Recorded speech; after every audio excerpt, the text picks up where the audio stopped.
Hey everyone, welcome back for another video on the Gamma Stories page.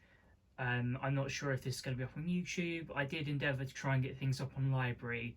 I'm limited to mostly posting from my phone at the minute because I don't have the best equipment, and I'm really not happy with the quality of uploads I was getting on my laptop. So for the time being, this will probably just be going up onto YouTube until I get, better tech and I'm in a more regular formula, and then I'll go back to that because I really enjoy platforms like Library where it's decentralized. We can't pick on people for uploading sorts of content. You haven't got to self-censor quite as much as you do on here. So not that there's really anything that bad. I think you can probably speak more candidly about things like this if anybody ever ends up, finding these videos in the mainstream. I wouldn't want these to become, stories about illness to become censored. So anyway, so this video is probably primarily directed towards people who have recently been diagnosed, or people who are waiting on a diagnosis, or as per usual, the morbidly curious. So it's what to know going in. So you've just been diagnosed with cancer of some sort. What are the next, what is the next short period of time going to look like, and what do you need to prepare in advance of going in? And we've got it, I've got my notes as usual, and it's divided up into 3 sections. It's preparations for treatment, your first day, and the next 2 weeks. So when I say the next 2 weeks, I mean like the time following your first treatment cycle. This can differ, depending on what sort of treatment you have. I know some people going for 3 weeks. I think leukemia patients are going for treatment for 3 weeks and then they get a week out. So it's not universal, the time frame that people follow when they have treatment. It's just, in my case, it was 2 weeks off, 1 week on. For one type of chemo. One chemo was you stay in the hospital for the better part of a week, getting pumped full of your chemo and fluids, in my case, to make sure that my kidneys didn't shut down. And then with the other chemo, it was you just go in for the day and you take some home in this little carrier bag type, not carrier bag, shoulder bag, messenger bag type thing, and that sucked. It's always interesting. So the shorter of the chemo cycles was the one that made me feel more ill, which always seemed really counterintuitive. For those who are in the know, the shorter chemo involved doxorubicin, a chemo that's more commonly known by oncologists and patients as the red devil, because it just makes you feel so ill. I couldn't say for sure exactly why, but there are a couple of chemos that are just, particularly more aggressive. Chemos work in different ways because they attack cancer at certain stages of its life cycle, and in, from slightly different approaches. And I can say from personal experience that dox is probably the worst of all the chemos, because it was the one behind the worst of my symptoms, which was mucositis. Inflammation of the tissues of the throat. So chemo attacks a lot of tissues, in your mouth, in your throat, going all the way down to your nether regions. I couldn't say why, I just know that it does. And mucositis is basically ulcers and inflammation going down to the throat, and it's very painful. I couldn't eat. I ended up in hospital because I got so dehydrated. Not a fun time. So yeah, we'll start off with the preparations for treatment. So so I've just got here. So it's a very stressful time, diagnosis, particularly if you're like me and a lot of other people who have to go through a misdiagnosis before actually getting to the answer of what's wrong with their health. I think it sounds very strange, but I was more stressed waiting to find out if I was sick than the day I found out that I was sick. And I think that's because when you're getting the runaround and you're having all these tests and there's a lot of uncertainty, there is a certainty in diagnosis that you can find reprieve in. And what I mean by that is, so you're ill now, there's not a question about it. You can process that and deal with that, and you can take solace in the fact that there are professionals who have, if they haven't already, doctors are very prepared, and they sort of, they can, the ones that I worked with, they have an understanding of your situation before really you even start doing treatment. So there's a plan either in the works, or there's one that's already been come up with, and you'll be like, as soon as you're diagnosed, you're on your way to starting on that path to getting better again. Fingers crossed. Obviously, everyone's situation is different. I was lucky enough for that to be my situation, so we started off with a plan. We were confident in its outcome, and I think even if the situation isn't that cut and dry, I do think that there is, and it's perhaps not universal, but a lot of other people share this opinion, because I've spoken to a lot of other patients and people who are quite far down the line in remission who would agree that knowing what's wrong is quite beneficial, because it's better than not knowing, even if it's not good news. So this perhaps won't apply to everyone, but and in the it sounds simple, but in the moment it probably doesn't feel that way.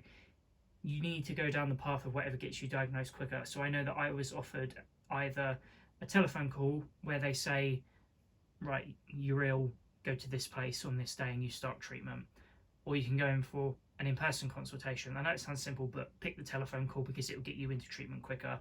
It might be a little more stressful having to deal with things at home, but it gets you where you need to be quicker, and that's the quicker you start treatment, the better your chances of getting better. Really, that's the long and short of it. Something as well that I would pass on to anyone is to apply for a blue badge as quickly as as quickly as you're able to. Particularly if you have your treatment done in a city hospital, because parking at them could be very difficult. But I know that if you are a cancer patient going through treatment, you are entitled to, well, ostensibly you are now suffering with a disability, so you get your badge. It just helps with parking. It makes things a lot easier, especially if you're a young adult, because the chances are it won't be you driving. For me, it was my dad driving, so to get me to the hospital and stuff. So be early on that, because it just makes everyone's lives a little bit easier. And once you have it, I think it expires the way that any other license would do, but I think once you're done with treatment, or for as long as you feel like you need it, you can keep hold of it. I think you have to hand it back in for a certain while, but at the very least, while you're doing your treatment, it just makes parking so much easier at the hospital. So mention that if you get to your treatment by getting lifts, or if you drive yourself, just get hold of it. It just makes parking easier, especially at the inner city hospitals. For those, so people that are on the younger end of the spectrum, which is probably more who these videos are probably more likely to resonate with. If you're at school, I was working when I got diagnosed, because I went down the apprenticeship route rather than going to uni. I am at the age of going to uni, but that just simply wasn't the path I wanted to follow.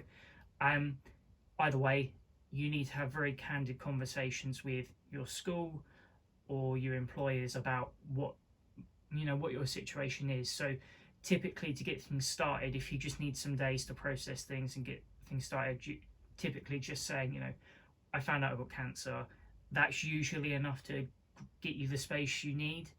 I was very lucky in my situation, so I love my job. I'm a tech consultant, and my company was extremely supportive throughout the whole process. So it was very easy for me, but I am consciously aware that it's we're not always so lucky. Like, people aren't always so understanding, but typically, if you need that space, just simply stating what your situation is usually enough to at least get things started.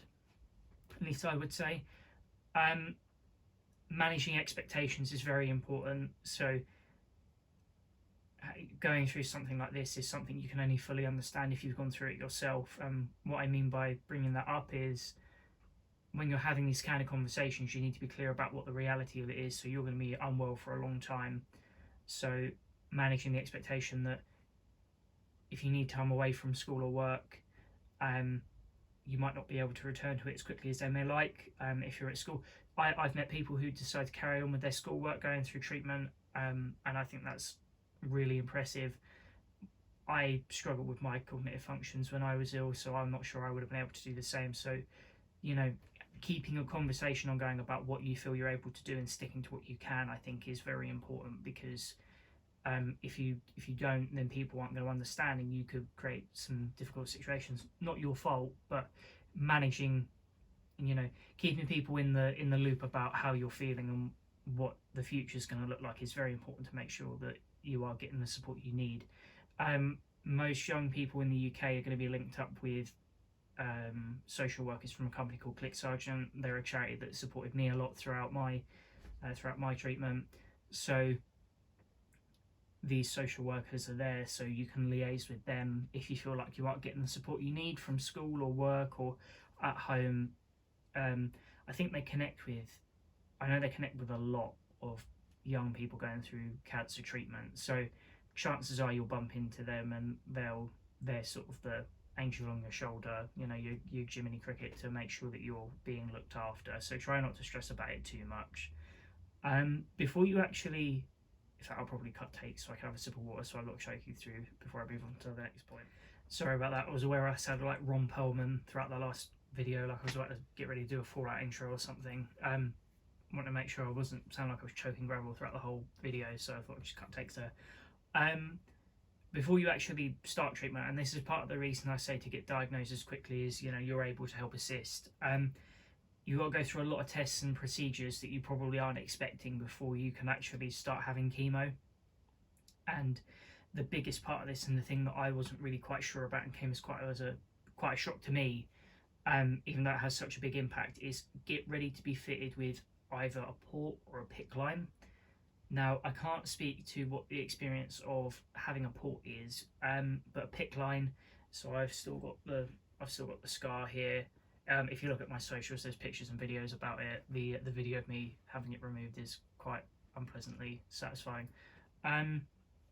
So basically, what a PICC line does is you have it fitted to your arm. It's like having a cannula. You have it fitted to your arm throughout the duration of your treatment, and your chemo, any fluids you have to push chemo out, blood transfusions, anything like that goes through there, and that just means you aren't quite getting stabbed as much with needles. And it's my understanding that having chemo go through one of those central lines is less damaging to your blood vessels, because I think it goes to a larger, deeper blood vessel rather than going through a more surface level one, which overall does less damage to your circulatory system, which is handy, but they have their drawbacks. Like, they're very difficult to maintain. There's a lot of parts that need replacing every week or so, which having it cleaned can be quite painful. Yeah, they're very useful at what they do, but they are very encumbering. You can't get them wet, so cleaning yourself can be quite difficult as well. But they are very useful. It's better than having a cannula every time you're going for chemo, which I would say, in advance of having one fitted, take advantage of being untethered as much as you can. Have as many showers and baths or whatever as you care to have, because for the next however so many months, doing that's going to be quite a lot more difficult. So that's something I wish somebody had warned me in advance. So if anyone sees this who's going in for treatment, keep that in mind as well, because you're not going to be able to lay back in the bath or have a shower without worrying about damaging your your temporary, not prosthesis, but your apparatus. It can be quite annoying. You'll also likely get tests of your heart and kidney functionality. I think the parts of your body that you have tested probably depends on the type of chemo you're having. I'd say getting your heart checked is probably pretty universal. This is usually in the form of a cardioechogram. It's not that invasive, so that's not too much to worry about. Kidney checks slightly more so, because you have to have blood taken every few hours over a set period of time, just to see how well these function, because chemotherapies are so likely to damage them that they need to get a decent sense of how they work before chemo to gauge how well your body's going to cope with it, and if there's going to be if there's any residual damage, what that's going to reasonably look like. You'll probably have those throughout your treatment just to see that you're coping with it well. So yeah, finally, you're probably likely to have a fertility test as well. I can't speak to what this is like for female patients. There are people who speak about that on places like Instagram, but I know that chemotherapy is very, it can be quite impactful to the fertility of both men and women. The chemo that I had, it's not known to like definitely harm, fertility, but when you're under a certain age, they always take you in for these checks and they take certain measures, because if it does happen to affect those areas, we don't want to, they don't want to ruin your chances of damaging your future prospects of having children. So you usually have to, again, I can't speak for the female experience, but I know that they store samples in the event that you do go infertile, which I know it sounds kind of amusing, but it's quite an unpleasant experience, and that can, when you look at the greater implications of what that means for your health, that can be something that is quite important to talk about and make sure you're giving your mental capacity to. What's universal between both genders are the conversations you're going to have about your fertility. So around your reproductive rights. So you're storing these samples at the beginning of your treatment, and the reality is that not everyone makes it all the way through their treatment, or some people down the line relapse, or they otherwise they don't make it to the point of using those samples. So you have to have conversations with professionals and your partner and family about your rights and what to do with those samples in the event that a decision needs to be made about them. And these aren't decisions you should make lightly.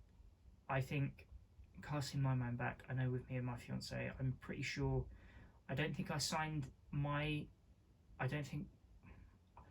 think we gave her legal responsibility simply because I had a good prognosis, and for young people, I think it's a conversation people might not give levity to quite so early, but it's important to think about, because it's quite a big responsibility to take on for someone while you're alive, and an even bigger one if you end up dead. So it's an important conversation, and one that you shouldn't make lightly.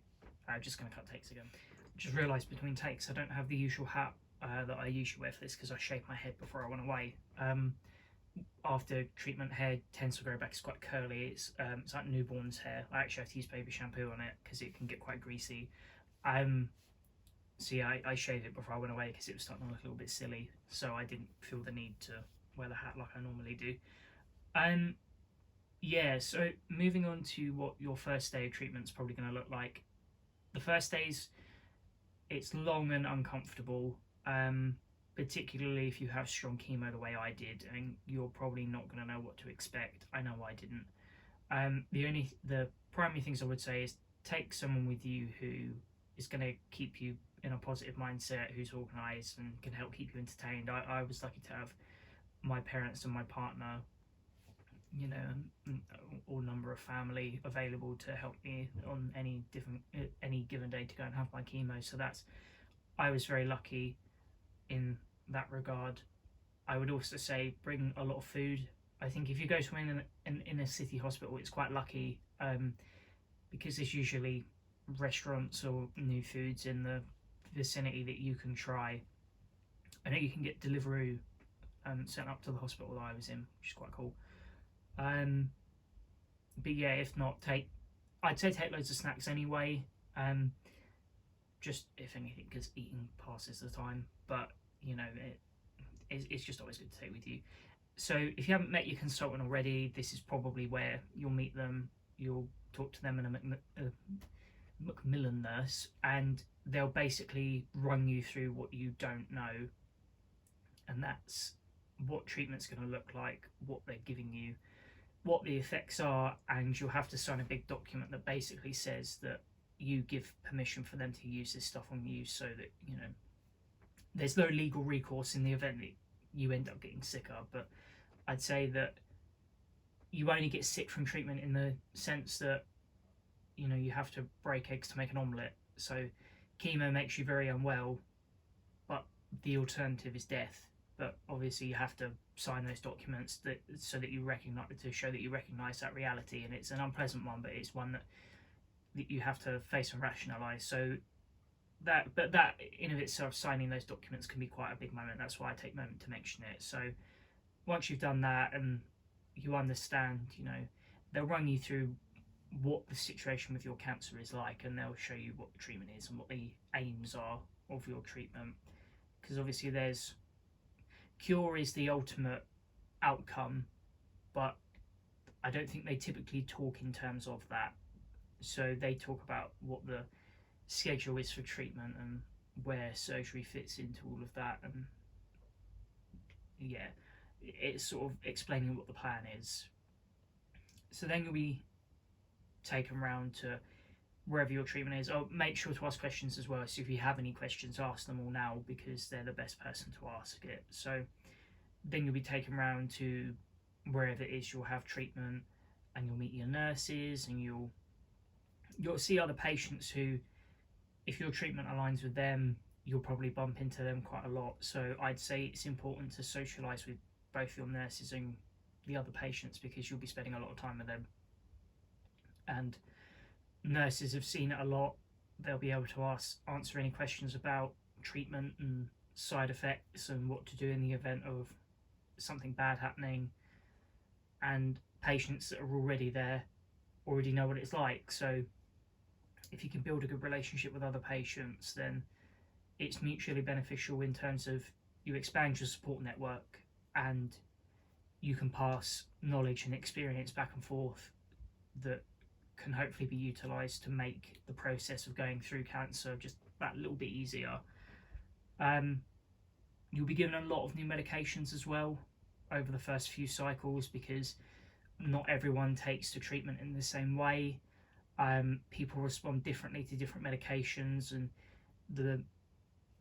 most of the medications you'll be given are to do with sickness, and it's mostly sickness actually, but even then there's different combinations that work with different people. You'll be having a lot of conversations with the pharmacist they have there, because they have to sign off on you having chemo each time you have it, and they'll talk you through all of your medications. Each time you go in for chemo, you'll have conversations with them about how you've coped and what medications have helped, what haven't, what side effects you've had, and that mostly that conversation is to make sure that you're being given the best of what you can to make sure you're well. And you'll have similar conversations with your consultant. They'll, if you have any side effects from treatment or from medication, then they're the person to direct all immediate complaints to, because they can direct you to your pharmacist. So, but the key thing is to try and stay calm, because medications can take a while to adjust to, or they can have adverse effects. But it's all about trying to, because everyone reacts differently, it's not a directly clear science, so it's important to try and bear with it. And within a short time they'll have medications sorted, they'll know what helps you along and what makes you feel unwell, and before long they'll have you in a regime that that suits you best. In the meantime, because chemo can take hours to give, some chemos are quite short, but I don't think it takes hours. So if you have like a media player device, like you have an iPod or a tablet or something like that, just anything to store music or videos on, that's always good. I always take my Switch up there. I have my phone as well. There's usually plug sockets, so yeah, that anything to just sort of pass the time, because it can be tedious. I would say though, be prepared to sleep a lot. You're probably going to go in there with the mind that you're probably nervous, so you probably won't sleep much beforehand, but you'll probably be of the mind that it's going to be boring and you're going to need ways to pass the time, which is true, but you're probably going to fall asleep from the chemo, so don't worry if that does happen. You're going to go pale pretty quickly as well, I reckon, so whatever your natural skin tone is, I would expect that to have altered slightly by the time you leave. I know that for me personally, I went in there one shade of white and I came out looking like paper, like like a ghost. I came out looking very, very pale. That's normal. In fact, I'd alternate between pale and like a very grim yellow, so it's normal. So try not to freak out about it too much, but it'll probably make you feel uncomfortable. Your mind will probably fog up as well. You'll probably feel quite drowsy at times as well. It's all normal, but talk about it. Like, let people know how you're feeling, because if you don't say anything, then it takes longer to figure out, and you feel worse for longer, and you've got a long time of feeling not very well. So whatever you can do to control and minimize it as much as you can is important, and that leads quite well onto the last section, which is the next 2 weeks. So I'll cut text again and I'll come back and talk about that. So bringing it back round to the last topic we're talking about, so like I said, the time between chemos and how long you stay at the hospital, I think staying at the hospital and what that's like deserves its own separate video. But in terms of what the time looks like between chemos, that can alter, but it's still, it's still relevant what I'm talking about. So a lot of the side effects appear quite quickly. So what I said previously about going pale, feeling sick, feeling drowsy, tired, and so on, that can arrive quite quickly, but you should remain vigilant, simply because some side effects take a while, and sometimes it's hard to figure out immediately what's wrong with you. So my mucositis wouldn't really manifest until probably the 1 week mark after I had treatment. So I'd go in for for chemo on the Wednesday, and typically by the time I hit the following Wednesday, that's when I'd fully be in the midst of that. Other things as well, so like hair loss manifests probably. I don't think I started to lose my hair properly until during or after my second round. So I would say it's not nice. I would say to shave your head, if not after you get diagnosed and before you go for your first one, between the first two. If you want to keep it around the time I'd say it's fair to be pretty indulgent, between when you get diagnosed and between when you get in for your first round of chemo. So if you want to keep your hair until after you've done your first one, that's fine. If you want to let it fall out on its own, that's valid as well. But I would say that, not for the sake of appearances, but so you aren't frequently reminded as much by seeing it fall out, then I would say to shave it between those first couple of cycles. And my family made it a charity thing. I have male members of the family will shave their heads as well, so it can be an opportunity for not celebration, but you can turn it into a slightly happier occasion because you're raising money as well if you get your family in on it. But I think that's, to be quite blunt about it, your hair's going to fall out sooner than you might think. So it's good to be proactive about that, and yeah. The key thing about your side effects, though, is to communicate. Obviously, things like your hair falling out, or you going pale, that's visible. People can know about that, and people can figure some things out. I think try not to leave things so that other people have to figure it out.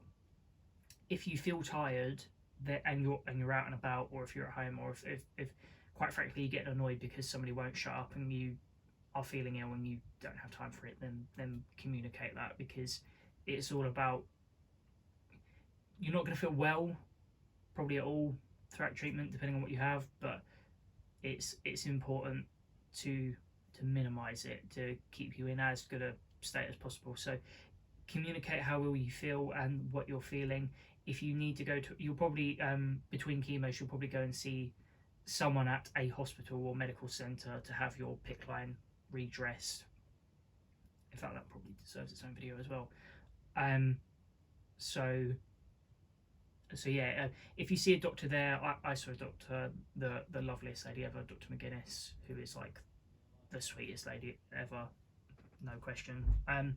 So, and she was a magic maker. She could sort problems out. So it's important to communicate with your medical professionals as well about all of your issues. I'd say even if you just get a parent to write it down, or a loved one or whoever, just get them to write it down, so that by the time you're next going for chemo, you can just, they say, have you had any problems? Like when you're on the spot, you'll probably think about it, go, no, everything's fine. But if you write it down, you go, no, there was this, and this, and they can help you sort it out. So it's good to do that. You'll probably get an emergency number as well. So if you get a side effect that starts getting really bad, you can call the people at your treatment centre and they can give you advice about whether you need to come in or where you need to go.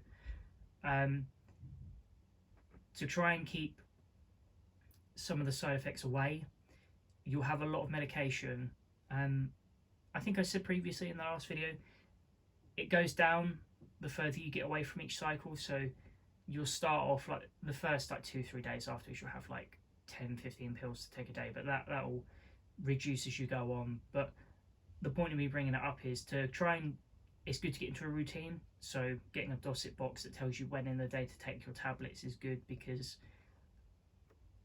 it keeps things more effective if you have like a consistent amount of your medication in your body at any one time. And the way to do that is to follow a regular regimen for it. I'm terrible at it now. I still take some medication now, primarily to help with my mental health and to help with my digestion. And with those, I'm not great at it, so I'm a hypocrite. But I will say that my medication probably is slightly less effective because I don't take it when I should. So I take it every day, but not at the same time. But if you know, try and take your medication at the same time every day, and don't miss it. Do not miss a dose. And if you do, speak to your medical professionals before you double dose, because double dosing can have its, I'm not sure if it'd be double dosing, but trying to make up for your doses can probably have its own problems. So try and be careful with it. I would say as well, try and stay active. Your stamina is going to decline over time.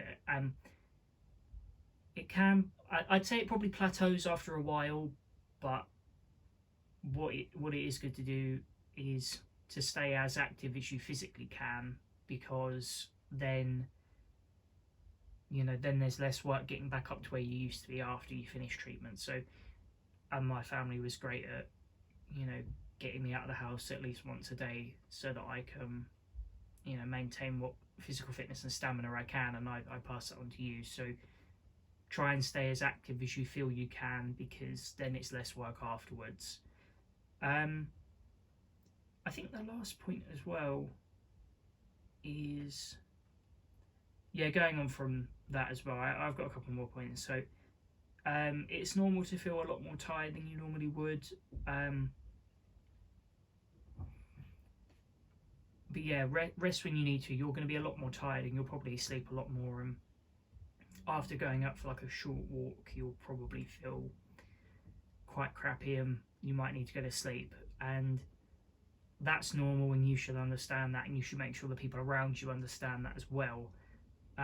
You're going to be less active, but chemo damages the parts of your body like for respiration. So if you're anemic, you've got less red blood cells, then you can't respire as effectively. So you're not going to have the same level of stamina. That's fine. That's not your fault. So don't be too hard on yourself, but try and stay as active as you can.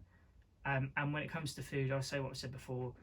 Rather than, some people disagree, that's fine, but rather than maintaining a healthy and balanced diet, it's important to make sure that you're at least eating something. So if you're eating loads of crap, you know, that's okay.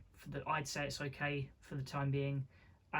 Some people don't feel the same way. That's fine.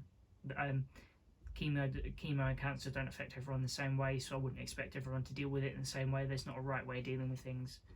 But as long as you're eating and you're not losing too much weight, it's having food in your system that's the most important thing, especially if you have a side effect like mucositis where that makes it more difficult to eat. I think, you know, my binge eating from my steroids probably did me a favour in the end, because I was building up reserves while I could eat, so that when I couldn't eat, it wasn't as harmful. So making sure you are at least eating something, and again, I'd say while you're ill, there's nothing wrong with being indulgent. I think you deserve it. I know I did. I took advantage. That's fine. You're ill, do that. So yeah, I think going through it all, I think that's probably the main thing. Food, one last thing. Eat what you want, but I would say around when you're having chemo, unless it's something kind of bland and generic, don't eat your favourite things around when you have chemo. My partner's a psychologist and she was telling me all about this, and she explained it as well. So say for instance, if I had like chicken McNuggets or something while I'm having chemo and I'm feeling ill when I have the chemo, and I get home and I'm sick, and I've brought all these chicken McNuggets up, lovely image, but it's relevant. You could build a negative association, and you find that, you know, forever after you finish chemo. You can't enjoy chicken McNuggets the same. So keep that in mind. Eat what you want, but I'd say be careful. Like, if you know, it's a good time to experiment with flavour and food, especially because things don't quite taste the same. But just be careful you don't ruin your favourite foods for you. I think that's everything. Like, going back through my notes again, I think that's pretty much the same. I've probably not covered everything because there are things that I probably repressed or forgotten, and again, not everyone's experience is the same. So if you're watching this and you've got a similar experience, then please do comment it down below, because that's not just insightful for other people watching it. That's, you know, filling in the gaps. That's useful for me as well. So yeah, thank you very much for watching.